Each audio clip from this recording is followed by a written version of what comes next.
Long ago, a grand crowd anxiously awaited a most important event. A Savior was to be revealed, and they had anticipated and prepared for this moment for a long time.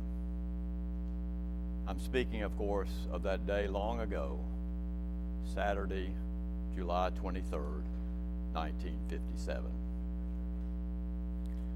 Now I see some perplexed faces. Maybe that date doesn't mean anything to you, but to all of us who grew up in Helena, Arkansas, it was the most important date indeed. Because on that day, at our local movie theater, the greatest Western confrontation of all time took place. That was the day that Lash LaRue met Whip Wilson in the Battle of the Whips. This was a promotion of our local Malco Theater. They showed a double feature, one Lash LaRue movie and one Whip Wilson movie, who were the greatest cowboy stars in Helena. I mean, Roy Rogers and Hopalong Cassidy were sissies compared to these guys. And they told us that after the two were seen, we would vote on who was the biggest Messiah or the biggest Savior, the best cowboy. And if we dressed up, we would get free popcorn all afternoon. So think about this. This was a day I'll never forget, and I'm sure our town will never forget. Think about 200 or 300 grade school kids out in the middle of the street next to the Malco Theater in downtown Helena, dressed to the hilt, full cowboy regalia, hats, boots, guns, and whips, the trademark of Lash and Whip Wilson. And I'm sure the shoppers that day and the merchants that day were shocked when they would hear the crack of the whip and the feigned scream of children as we tried to enact what we thought might happen in the movies that day. I dressed up as Lash LaRue, of course, because Lash LaRue wore black, and I've always worn black. I love black. That's why I became a priest, I think. My friend Snuffy dressed up like Whip Wilson because his father had this fancy felt cowboy hat, which kind of consumed his head, and in July it was just perfect.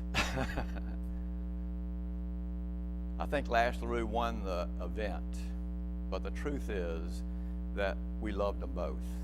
We loved all those Saturday afternoon heroes who would, because you could tell the good from the bad, and the good always eliminated the bad, and everything was right with the world. That's the way it was. And that's why, long ago, during Jesus' time, people gathered to see Jesus enter Jerusalem, because they thought he was that kind of Messiah, that kind of hero, one that was going to defeat the Romans and bring Israel out of oppression and into a wonderful world and wonderful life again. As we know, that's not who Jesus was, though, isn't it? We see that very clearly at the beginning in this story, the gospel we just read. Most of the rulers of that day would come in to the city on a giant horse, a warrior horse, expressing their power and glory. And Jesus comes on a colt, which is a young donkey. You can see there's something different already, can't you? And this donkey's never been ridden, which alludes to the fact that the path that Jesus is taking is a path that's never been taken. It's Passover time. Passover is a celebration of the exodus from out of bondage and oppression in Egypt. But this path that Jesus has taken is not out of the bondage of Rome and the oppression of Rome, but out of what causes the oppression to begin with. What causes it? Think about I've talked about this before, that when we grow up as kids and so forth, we develop a sense of who we are as a descriptive self. Like, I'm a male Caucasian, I'm an American, I'm a priest, all the things that we do to describe ourselves. But that description comes, as Beatrice Ruteau puts it, as a from a mutual exclusion. That is, I am me and I am not you. So I'm not like you or you or you. I am like myself. My description is unique to me, you say. But what happens when we do that is we so divide ourselves from each other that we have this insufficient sense of being, insufficiency of being, that we need more being. We feel insecure and anxious because there's not enough of us. We're just a limited something, you see. And so we try to fix that by trying to dominate somebody else. If I can dominate and control somebody, my being is extended through them. I become more than I was before. Honor comes as I continue to extend that being, whether it is through controlling other people or gaining success or being more powerful than somebody else or so forth. There's all kinds of ways this happens. The opposite of that, of course, is submission. And some people choose to submit to the dominator so as to live through that person. That the glory the dominator gets is the same glory that those who are submitted to that person. And then, of course, we know that sometimes that submission is not voluntary at all. It's not something we choose. It's something that's placed on us, and we are oppressed. And our creativity goes down the drain because we're limited in what we can do. That's a description of what sin is about. That is what sin is. It's this, what we call ladder theology or sociological theology, where we always have to be better than somebody else because we never feel sufficient in ourselves.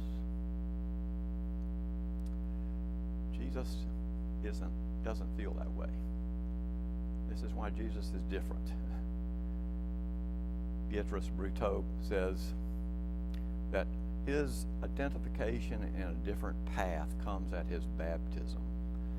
When God says to him, "This is my Son, the beloved, in whom I am well pleased." He is pushed into the desert to figure out what that means.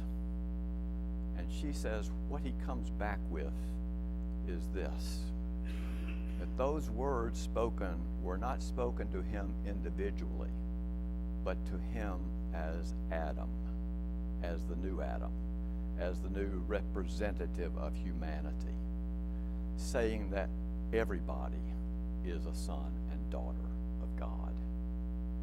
And if you begin to see that that's what he sees that everybody is a part of God, everybody is a communion together, you begin to see why he acts the way he acts.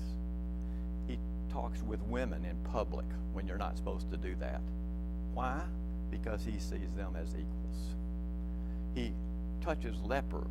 He heals the sick. Why? Because he sees them as equals, as brothers and sisters. Everybody as brothers and sisters. And Holy Week, the week that begins today, is the week that we see that most clearly, that Jesus expresses it most clearly. Maundy Thursday, he washes the disciples' feet. That turns around this domination world where the servant's supposed to wash the master's feet. Here, the master washes the servant's feet. He's saying this is all messed up, is what he's saying. The way we think about things is messed up. Then on the institution of the Eucharist, for instance, the communion service, there are 4 actions in the Eucharist. He takes, he blesses, he breaks, and he gives. Those are the 4 actions of all the communion services and of that particular Last Supper. The taking and blessing, as Brutto puts it, is the master's work. The breaking and the giving is the servant's work. He's doing them all. He's saying there is no master and servant. There's just us here, children of God, you see. And then when he gives us the bread, he says, this is my body given for you. The wine is this is my blood given for you. He's saying that blood and body becomes us, remember, as we eat it. To remind us that we are like Jesus in the sense that we are God's son and daughter too. And not only that, but we are in Jesus. This is creating a communion of brothers and sisters all under God, that our deepest level, we're really equal with each other. We are really in communion with each other already. We just don't know it. We've separated things too much.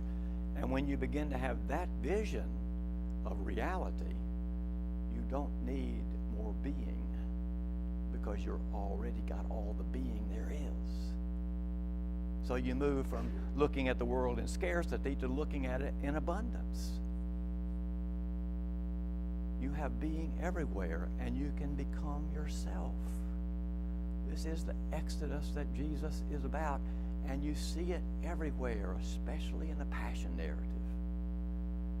Even in the toughest times that anybody could go through, he still sees the communion. He doesn't hurt the people that are trying to hurt him. He forgives them. He doesn't try to save himself, which is what Lash LaRue or Whip Wilson would do. No, because it would hurt somebody else. He maintains that sense of communion with everyone through this whole ordeal, and God raises him up, and God raises us up too in a new life together, where we see the communion, not the separation. And the communion gives us life together.